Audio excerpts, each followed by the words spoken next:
Вечерний визит в кафе для Мейрембека Калишанова закончился очень быстро. Администрация заведения при помощи охраны отняла у него его же мобильный телефон. После прибытия полицейского наряда, который вызвал Мейрембек, гаджет вернули, а вот заявление о краже блюстители порядка не приняли, почему-то потребовав от пострадавшего справку нарколога. На медосвидетельствование Калишанов отправился сам, выполнил все тесты на координацию и уже готовился получить справку, но вмешался человек в погонах. И вот этот полицейский мне говорит, необходимы вот такие процедуры, чтобы делать. Хорошо, я согласился. И он мне вот этот аппарат свой дает и говорит на казахском «мясор». Ну, это как бы грубо, да, соси. Но я говорю, возмутился, я говорю, вы что себе позволяете? Вы же целый сотрудник полиции. Агрессия начинается у этого сотрудника полиции, и он дает указание медсестре, оформляй, говорит, его. В помещение зашли санитары. Они скрутили Мейрембека, раздели до нижнего белья и бросили на кровать без матраса. Вдобавок связали его по рукам и ногам. Уже потом, как это видно на записях камер видеонаблюдения, Калишанову вкололи что-то неизвестное. Появилась боль в груди, дышать стало тяжелее, а потом он потерял сознание. Последствия инъекции, как, например, потеря координации, Мейрембек ощущал и на следующий день. На заявление в полицию о пытках пришел дежурный ответ.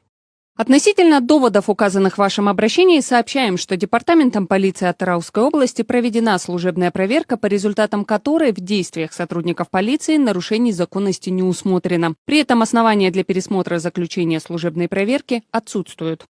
Медики, которые скрутили Калишанова, констатировали опьянение средней степени тяжести, но дело в том, что он вообще не употребляет спиртное. Более того, магазин, которым управляет Мейрембек, уже давно отказался от продажи любого алкоголя.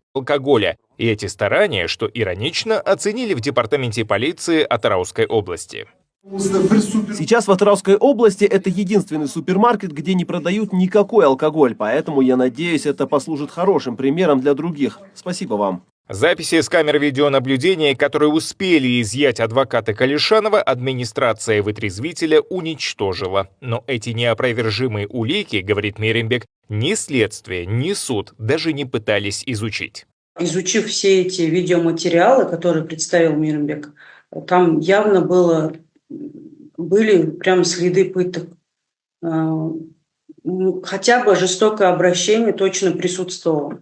Потому что так связать человека и просто ему несколько инъекций сделать без никаких анализов. Может быть, у него там аллергия где-то была. Обращения в силовые структуры и Генеральную прокуратуру не помогают. За то, что человека, пришедшего за справкой, насильно удерживали в заперти и вкололи неизвестный препарат, ответственность так никто и не понес. Департамент полиции сам ссылается на этот наркодиспансер.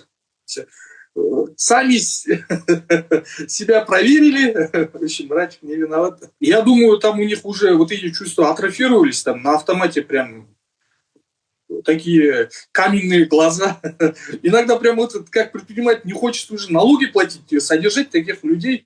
Единственный, кому Мейрембек не обращался за помощью, президент страны. Но и в этом случае, говорит Калишанов, нет никаких гарантий, что ему не придет тот же самый ответ с похожими привычными формулировками.